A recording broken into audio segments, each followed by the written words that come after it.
because we demand more and we will get more out of this society because we're going to get ahead, right?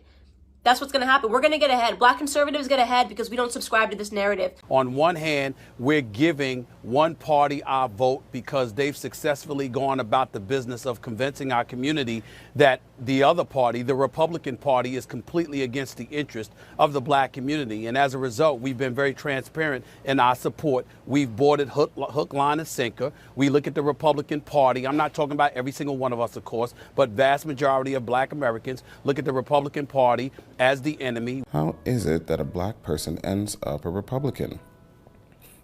Now, there's no simple answer to how I, a black person, ended up a Republican. And I think the question is problematic in the first place. The question assumes that all black people think alike, talk alike, and vote alike, as if black people are some homogenous group. All lives matter. All lives matter. You would never see me walking down the road with a damn Black Lives Matter sign. If you do, I got a gun to my head. As black men, black Americans. I'm not African American, I'm a black American. I was never born in Africa. Yeah, I'm a proud American. This whole Black Lives Matter, why I can't get down with this organization? Main reason, your whole narrative that police officers are hunting down black men on a daily. Yeah, like it's a purge. That Black Lives Matter organization is just to keep black folks upset because the Democrats want you to vote for the Democrats. Yeah, that's the whole point of this organization, is keep black people pissed off. Yeah. So they can keep you enslaved mentally like you need them. Yeah. Because they're supposed to be y'all saviors.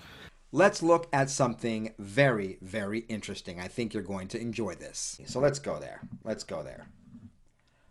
All right, so now we're taken here to their official site. Then it says here that this AB Charities is a registered charitable organization formed to democratize charitable giving. What party is the party that's blue? Would that be the Democrat Party? Affiliations with the Democratic Party. So folks, when you're giving to the cause, you're giving to the same people, the same party that has caused the problems to begin with. So this is their 2020 PAC summary, their political action committee. So they took in, wow, quite a bit of money.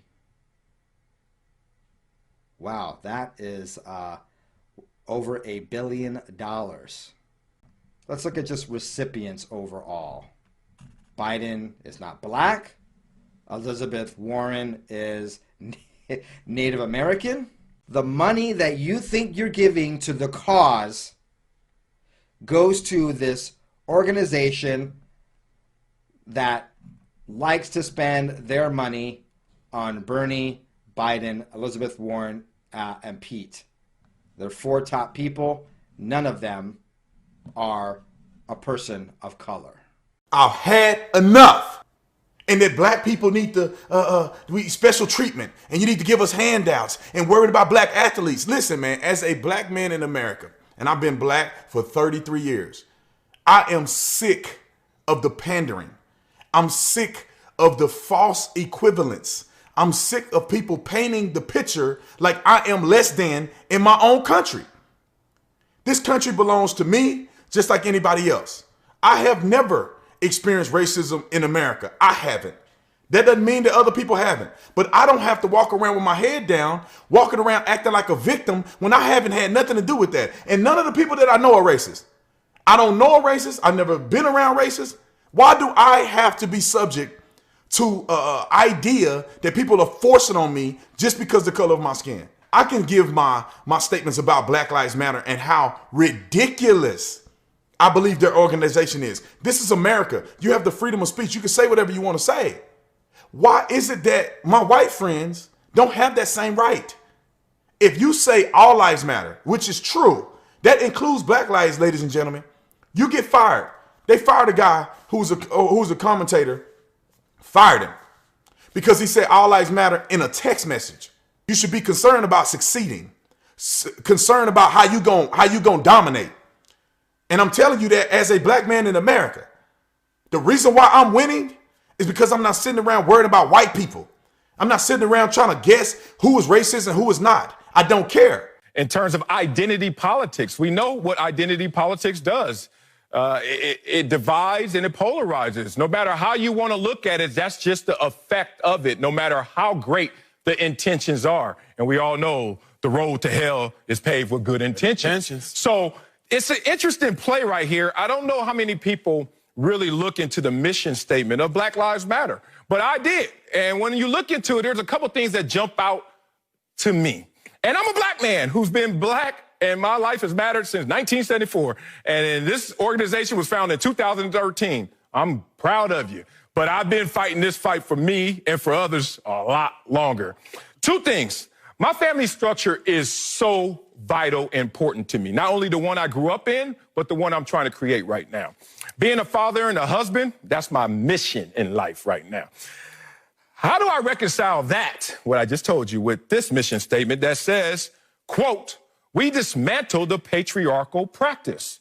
We disrupt the Western prescribed nuclear family structure requirement. So when I see that, or as a mission statement for Black Lives Matter, it makes me scratch my head. When I also see their mission is to eradicate white supremacy. In 2020, white supremacy is the mission. Woo, that's a lot of digging through minutia right there. I am on a show that I'm hosting along with another black guy who is hosting with me, who replaced another black guy. And that's just one example of it. But I will be damned if the rest of us upstanding black citizens have to suffer because of this incident that rarely ever happens in America. So here are some numbers for you people that are still believing that police brutality is a real, racially motivated police brutality is a real thing. First and foremost, okay, you have a 25% higher chance as a violent white criminal of dying at the hands of a police officer than you do as a black criminal. Last year, a total of 9 unarmed black men were killed by police officers and 19 white men were killed by police officers. For those of you that aren't good at mathematics, right, you might be thinking, oh, but Candace, white people represent 60% of the population and black people represent just 13% of the population. It doesn't matter what percentage of the population you represent. It matters what percentage of the violent criminal community you represent. And unfortunately, black community commits a disproportionate amount of crimes compared to the white community. Let me tell you, 6% of the population, right? Black men, 6% of the population account for 44% of all murders in this country, according to 2018 statistics.